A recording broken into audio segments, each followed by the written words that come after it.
Welcome into another episode of the Varsity Voices Podcast, presented by the Varsity Voices Media Network. I'm Joe Freveletti, joined as always by Dan Freveletti.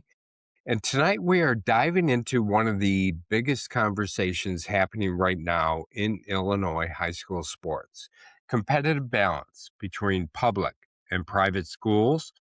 The IHSA recently formed a committee to study what they officially call competitive balance between boundaried and non-boundaried schools. And it has sparked a conversation across the state involving transfers, recruiting, open enrollment, multipliers, success factors, and honestly, the future of high school sports in Illinois. This isn't just about football anymore. This is about how modern high school athletes are changing. Joining us tonight is Daily Herald reporter Kevin Schmit, who recently wrote a pair of articles breaking down the committee, the issues being discussed, and where all of this may be headed. Emotions are high around this, as you might expect, and everyone in high school sports is wondering, are we about to enter into a completely new era? So whether you're a coach, parent, player, administrator, or just somebody passionate about Illinois high school football, it's going to be a conversation you're going to want to hear. Kevin, first of all, I want to thank you for joining us on the podcast. The next question for me immediately is, do you think we're heading into a new era in high school sports in Illinois? Well, thanks for having me. It's hard to say if we're heading into a new era because there's so many legislative processes that you have to go through to really create change within the IHSA landscape. Certain things the board of directors can do on its own. Other things have to go through the member school and, be voted on. As you mentioned, there's this competitive balance committee, but I honestly don't know what kind of power they actually have. I think they can make recommendations, and some of the people within the committee might be able to draw up a bylaw amendment proposal to institute some of these changes. I think you'd have to kind of dig through the IHSA handbook to find out exactly what can be done by what certain bodies. So it's hard to say. As I put in one of my articles, the bark is often, much worse than the bite when it comes to this stuff. I hear about the public-private school debate constantly. Year after year, nothing seems to change. The proposals to split them up, they don't pass. You have minor things like the multiplier, the success factor, but it really doesn't seem like people are willing to truly go that extra step and really, really make a change. So new era, I don't know. Kevin, you've covered this. You've covered the sport for years. Do you think it's really become less competitive, or do you think the visibility that everyone has and the high school sports have in general has made the imbalance more obvious? It's an interesting question. I think you'd have to go back and look at what's happened across multiple sports. I mean, when you have private schools 2 years ago winning 7 of the 8 state titles, that's obviously going to jump out. This competitive balance committee also, I believe they also mentioned basketball as a sport that, is potentially concerning when it comes to private schools. I think you really have to look at all the sports and really see, are private schools dominating to the point that, maybe the optics, from the glasses of a public school person, is it really as bad as they think it is? I think you'd really have to look at it. I know there's tremendous concern among coaches, losing players to private schools. That's a huge concern right now, especially it seems like private schools are really, they're really getting some high profile coaches now and guys who are really wanting to get after it. So I don't think that's helping the situation for public schools either. The other thing too is just, there's only so many athletes out there. Football in particular was just besieged for a few years there with, concussion concerns and COVID and so many things knocking down the numbers. You really there's only so many kids out there anymore. So when you do start losing high profile kids, it's really going to hurt your program. Football is a sport of depth. more and more you see the top guys going both ways. That really wasn't the case 20 years ago. And when you do get one of these high level guys, it really hurts to lose them to a private school. So I think that the sting of that really, really makes this subject stand out. If you are looking to buy or sell a home, contact RE/MAX Realtor and Circle of Legends recipient Christopher Cobb. Let Chris's extensive negotiating experience work to guide you on all of your real estate buying and selling needs. Contact Christopher now to discuss the right strategy for your personalized real estate buying and selling plan. His number is 630-420-0070, or you can visit his website at christophercobb.com.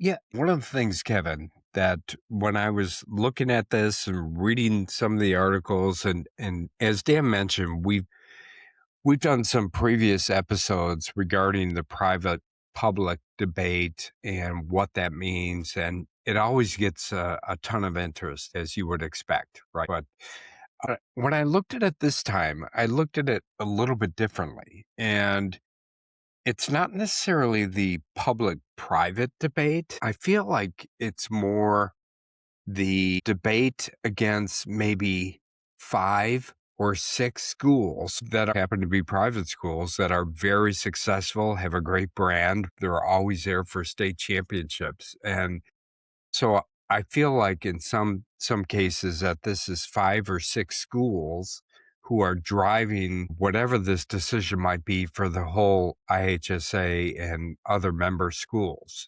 Do you see any of that at all, or do you think it's broader than that? No, I think that's a great point.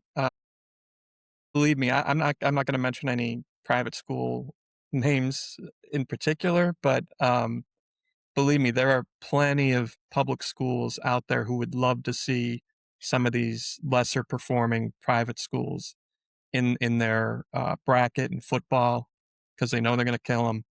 Basketball, same way. All the sports. If you're a private school that maybe isn't very good, public schools love to see them in the playoffs.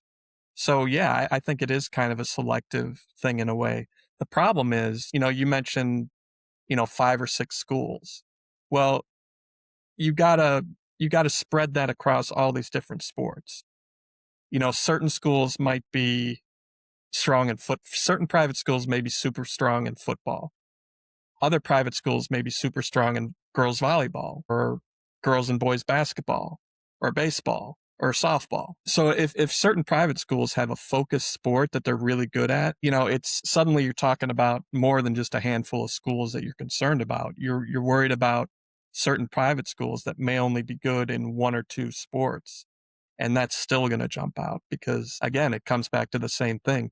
Public schools being denied state titles across a broad spectrum. Yeah, so in that case, and I agree with that, Kevin, I think there seems to be some kind of disadvantage or advantage depending on how you're looking at it. But does excellence from some of the private schools, is that now looked at as kind of an unfair advantage? These schools are somewhat operating within the rules, and there could be another full podcast on that, right? But I think that some of them, depending on what happens with this committee and what comes out of this committee, are you just penalizing excellence on behalf of some of the schools that are out there? Yeah, it depends on the perspective. Yeah. If obviously if you ask public schools administrators and private school administrators, they're going to have different answers. I think one of the rules that will probably be looked at is the 30-mile radius of recruitment with private schools. I don't know how long that rule is. I honestly don't know how long that rule has been in place. 20, as far as it's been around, I think since I started doing this, which is 35 years. I think it's been around that long. I can't say for sure, but I just don't have that information in front of me. But if you look at the demographics of the Chicagoland area and how the suburbs have exploded in the last 40 years, suddenly 30 miles is just this incredible, vast area of terrain that you can now get kids from. And I mean, again, I don't want to single anyone out, but there's there's public schools that had really good kids and, they're living in district, and all of a sudden they're going to a private school 20 miles away. And just think of all the public schools, all the private schools that they're passing on the way to get to the private school that they want to go to and play football. And again, from a public school perspective, that's maddening. Like, why is this happening? And you can say it's happening because, well, do a better job, public school. I mean, if you had a better program, if you had better facilities, if you had better coaching, maybe you wouldn't lose these kids. But, what are the privates? The other side of that is, what are the private schools offering for that kid to come there? And I'm not saying financial, whatever, money, but are they saying, hey, we've had 10 guys in the last 20 years go to the NFL. Our 80% of our seniors play at college somewhere. 40% get a scholarship. I'm just throwing these numbers out there. They're not like exact, but so, I think that's the endless argument. Is it a matter of unfair advantages, or do the public schools simply need to do better? Go ahead, Joe. I was just going to say, so Kevin, I got slammed a couple months ago because we were talking about on an episode the playoffs and the public-private debate, and how the private schools were kind of dominating some of the playoffs. And I said, they've just got to get better, the public schools. And they didn't like that. And I understand why they didn't like it. But at some point, you get to this point or this level where you think, I don't think you're ever going to legislate, regulate, bylaw your way out of this issue. So you've got to face it and do something about it if you're somebody who's complaining about it, or a public school who is complaining about it. But I know that's not realistic, and I feel like the IHSA in some respects is trying to address that here, but I'm not sure it can be addressed at this point. Well, I mean, there's different aspects of it. The public school argument is, hey, private schools, why don't you try coaching just a bunch of kids who show up at your door? We have no control over who comes in our building. We have to coach who's here. Sometimes we get good kids, sometimes we get bad kids. It's out of our control because we're a public school district. We accept who's in the borders. And then, going back to 2024, when, again, 7 of the 8 schools won state titles. I mean, you had Chicago Christian winning a state title. You had DePaul Prep, winning a state title. And, all of a sudden you're like, well, what is going on here? I mean, how are these schools suddenly winning state titles? So I just think it's become such a multi-layered thing. It's hard to really pinpoint anything that's going to solve the problem. And I think that's why the separation debate becomes so interesting, because it's just like, you know what, let's just be done with it. Separate them. You each have your own state titles, and, we don't have to hear about this anymore, especially if you get to play them during the regular season. If you have a total split, I don't think that makes sense, because, if you want to play them in the regular season, go ahead and do it. But, I mean, we'll see if the IHSA can legislate its way out of this. Again, it's not really, in a lot of ways, it's not up to the IHSA. It's up to the member schools. Mm-hmm. Until they get on board and say, you know what, we're separating them.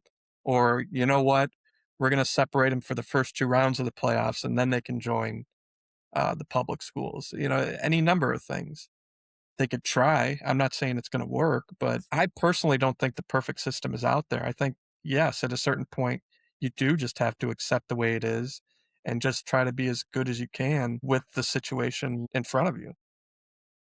Yeah. And, one of the things in the article that I liked, and I've been a big proponent of, is the open division, or like I think I called it on our podcast, the champions bracket, but I keep saying it has to be done the right way, because if making that bracket has to come with like its own trophy and some historical significance, or else schools will see it as a punishment. I would predict they start resting guys. So they say, all right, well, we aren't going to be in the top 12, but we will still have the best shot to win our 5A, state title. So I think it's got to be a big, big deal just to be selected almost to be, whether you're public or private, to be in that open division. Do you think state of Illinois fans would embrace a true super division of elite programs regardless of enrollment size or school type? I'd love to see a proposal like that go to the member schools, honestly, because I think it would be interesting to see how the schools reacted to an option like that. I think that the multiplier is obviously a big deal with private schools. Well, what do you do about Loyola football? Okay, multiply them 20 times, 30 times. They're already in 8A. There's only so many ways you can push private schools away from you until everyone just ends up in 8A. You just multiply them so much that they're all in 8A at a certain point. Because I am really curious to see if schools would be open to this open division concept because, let's take Lincoln Way East football. Would they be up for a challenge like that? Would that be considered higher prestige than winning an 8A title? You'd still have to win it. I assume Loyola and the usual suspects would still be in there. So really an open division may just look like the 8A semifinals or something. I don't know what it would look like. Does it lessen the prestige of the schools, whatever the competition looks like for the schools not in the open division? I think my nephew played basketball in California, and I think he said that they had an open division for basketball there. I could be wrong, but I think he said that. And it's where all these elite programs play, and they loved it because it gave my nephew a chance to compete for a state title and not have to face, LeBron's kid or whoever may be in this open division. But then they still got a kick out of the open division because it'd be like, wow, look at these players that are in this thing. So I don't know. It seems like it might work in other places. I just don't know if Illinois is ready for something like that. I'd love to see it go to a ballot to see if they are. And then who gets, and then Yeah, because you got to think East St. Louis would be right there on a Right. yearly basis, so, and they don't seem to shy away from anyone, and they, their circumstances are unique, but they would be, they're certainly a team that's been a power for a lot of years. But then you've got the same complaints lobbed at East St. Louis that you see lobbed at the private schools. Right. And I'm not super familiar with the situation down there. I just know there's a lot of complaining about East St. Louis. So, I don't know who else public school you would look at, someone like a Rochester, they've obviously had a strong run. I don't know. I'd have to really look at it to see what kind of public schools would be in an open division. But then are there some private schools that wouldn't be in the open division? And then are they still hated by the public schools because they still have to face them in whatever's not open division? I don't know. It's an interesting question. Yeah, I do think one of the best parts of Illinois football is actually that everyone competes together in the state playoffs. Now, I do see the disparities, right, that are there. But so when I think about the committee that's been created and what they're looking at, I'm sure they're looking at separation. I'm sure they're looking at, transfers. They're looking at radius of where you can, the number of miles from where you can pull kids from. But, I would be really shocked if they came back with any kind of separation type recommendations versus trying to limit in some way the transfers and the number of kids or kids that can come to their school from a standpoint of how far away they are. Would you think the same thing, Kevin, based on where the IHSA has been in the past? And they've been fairly straightforward about, we don't want to separate public and private. Let's take a look at some other things to see if we can provide that competitive balance. Yeah, I think they've been very clear that they prefer not to have a separation. And I think this committee even said, that's not something on our radar either. It's not something we want to see either. Do they mean we don't want public schools playing private schools anytime, or just in the playoffs? It's kind of a gray area there, but some of it is interesting, like the transfer, creating a transfer rule where a first-year transfer student can't compete in the postseason that year. You know what I'm saying? Like, if you transfer somewhere, you can play for that team in the regular season, but then you can't play in the postseason. Something like that. Is that appealing? I don't know. Because then you got people complaining about conference titles and, the impact that a transfer has. It just, you can really get down a rabbit hole with some of this Yeah. stuff. It cascades for sure, Yeah. and you guys have talked about transfers, a bunch, and we've talked about it a bunch, and how, the transfer portal in college seems to be moving to high school. And, I got to wonder, at what point does it kind of change fundamentally what high school sports are supposed to represent?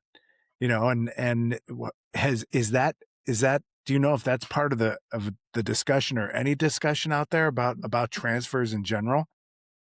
I mean, I was reading, I'm working on a story now, but the transfer rules in some other states are just bonkers. It would make Illinois legislators just be like, what are we doing? So I don't think we've gotten crazy in Illinois yet, fortunately. And I think it's not, we have a high level of achievement in Illinois, but it's not like Texas or somewhere else where it's Florida. like, it's Florida, where it's just like a factory of these future professional athletes coming through. So we do have NIL, obviously, with Illinois kids. We got kids, and I guess this has always happened, but kids who commit to colleges getting scooped up by other, colleges late in the process. And you see that with a couple high profile kids now where, who knows what they're being offered to go to certain colleges. In terms of, are we losing what high school sports is all about? I think there are still enough guardrails in place where that's not going to happen. I could be wrong. There's always way to circumvent rules and things like that. But I think if this committee is able to recommend tweaking, the some of the transfer rules, maybe the recruiting radius, that may rein it in a little bit more even. So, the fact that they're talking about it, and, you do have smart people in that committee. So, they know what's up, and, I assume they'll come up with some pretty interesting recommendations. Yeah, I was wondering when I looked at that, and I agree, Kevin. They've got good representation from private, public schools, administrators, all of that. So I think that's really good. But one of the things that I was thinking about is I would love to hear a member school come out and say specifically what they want, right? We want this, and we think this will make everything a little bit better, a little bit more competitive, whatever it might be. I still have not heard that from anybody. And I'm not sure why, because I feel like people kind of skirt around this issue constantly, and have for a long time, whether it's recruiting, whether it's transfers, whether it's, how big of a radius you can draw kids from. I would love to hear somebody just come out and say, this is what we want, and this is what we think will make it better. Have you heard anything like that from any of the member schools, in any of the different discussions or proposals that, they might be putting forward?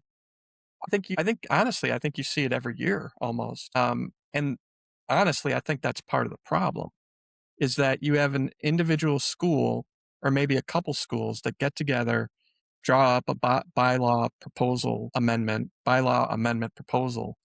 And it may include something like, it may just state, we propose separating public and private schools. And then they detail the rationale, and then it's a long process, but then it's decided if it's going to go on the ballot, and then the member schools vote on it. None of those proposals has ever passed. I actually went back and found a proposal in 1985 for separating public and private schools, and that obviously didn't pass. So going back to the point about it being the problem, is I think there's not enough cohesion among the public schools to really get together and say, look, this is what we're going to back. this is the proposal that we're going to back. It's going to be a 10-mile radius for recruitment. Transfers in their first year can't be in the, whatever it is, can't be in the postseason. And, they're going to circulate it through all the different public school conferences and say, is everyone on board with this? And they're going to say, yes, 80% of us are on board with this. And then you go to the point where this is what we're submitting as a bylaw amendment proposal, knowing that baked in, because you've done the homework, that it's going to have a lot of support. And I think the problem in the past has been you might have had a school or two come up with this proposal. It comes out of left field, and then all the member schools see it, and it's like, we're not getting behind this. This is too dramatic. This is too much too soon. We don't want to do it. But I think if you went through the process of, gathering support before you just threw it out there, it may end up going somewhere. And I think, not to veer off topic too much here, but a couple years ago, do you remember when there was an amendment passed for the regional district where they were going to eliminate conferences, and it was going to be, whatever I forget what they called it. My mind is blank right now, but it was the districts. Districts, where it was all going to be regional, and it passed. And we're like, wow, this new system is coming in. This is incredible. I can't believe they did this. Well, the implementation of the new system wasn't going to happen for 2 years. So the following year, before it was implemented, another proposal came along to eliminate the proposal that just passed. So they went through all this effort to pass this district proposal, just for another proposal to come along and eliminate it before that even happened. And so now we have expansion, right? We have the football playoffs expanding. And the thing that they did really smart there is that it was passed in 2025. It's going to be implemented the following year before anyone can come along and knock it out with another proposal. Right. Theoretically, that could still happen. I mean, someone could come up with a proposal and this will just be a one and done thing with expansion. But they were smart enough to realize, you know what? We're not going to wait 2 years. We're going to say this is in effect for next year, and they either vote for it or they don't. And they did. So it's going in this coming fall. And, it's such a detailed process to get these things passed and how they get passed and who has the power to do so that, nothing would surprise me at this point, but it's going to take a lot of effort to get something like public and private separation actually accomplished. Mm-hmm. Sure. Yeah. Well, Kevin, we really appreciate your time. I have one more question for you. I'm sure Joe does as well, but is there a chance, what percentage would you put on it that nothing changes? That's a tough question. I would put it at 30% that nothing changes. Because I do think they're going to come up with some really interesting, tempting recommendations here. It's just a matter of, does the membership have the stomach for it?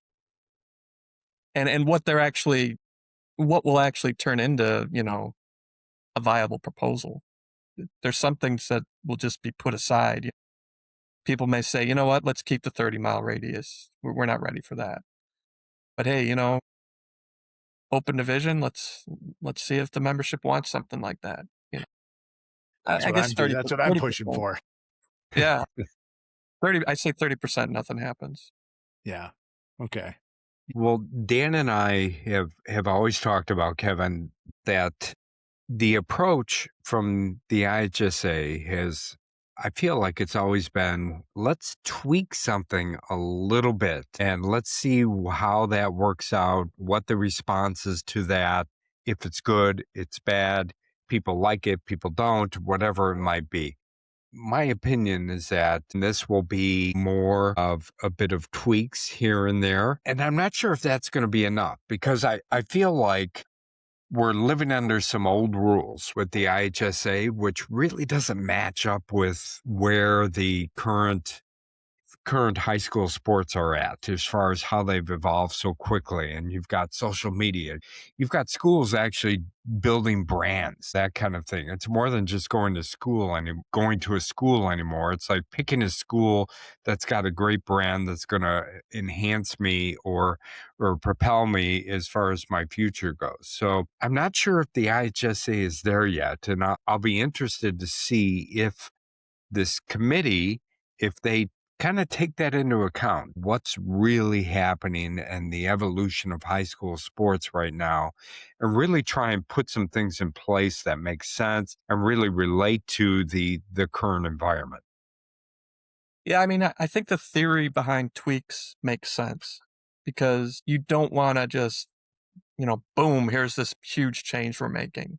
It's, Mhm. well, let's try this. And if it works, maybe we expand it. And, I think the problem with that is in the interim, you have something like 2024 where 7 out of 8, private school champions, and you have these just outliers like Chicago Christian and DePaul Prep, where it's like, okay, now and then you're left thinking, okay, how did this happen and how do we prevent it? And the IHSA did respond with some tweaks. I don't want to get into the weeds with all that, but there were some tweaks made that allowed for the possibility of that happening again to be minimized. So, it goes back to the whole thing of what is the membership willing to tolerate? And I think that's where the IHSA always kind of leans. They serve the membership, and it's ultimately up to the member schools to decide what direction this is going to go. All right. Well, great discussion tonight with Kevin Schmit from the Daily Herald. And honestly, this is a conversation that feels like it's only the beginning. Because when you really step back and look at it, this isn't just about public schools versus private schools. It's about transfers, mobility, social media, recruiting exposure, open enrollment, culture shifts, and how quickly the landscape of high school athletics is evolving. The reality is the old model of high school sports is changing right in front of us, and the IHSA now has a difficult task in front of it, trying to balance tradition, fairness, competitiveness, and opportunity all at the same time. We appreciate Kevin taking the time to join us and providing insight into what's happening with the committee and the broader discussion around competitive balance in Illinois. As always, thank you to everybody who continues to support the Varsity Voices Media Network. Be sure to subscribe, follow, share the episode, and check us out on YouTube, Spotify, Apple, TikTok, Facebook, X, Substack. For Dan Freveletti, I'm Joe Freveletti, and this has been the Varsity Voices Podcast, and we'll see you next time.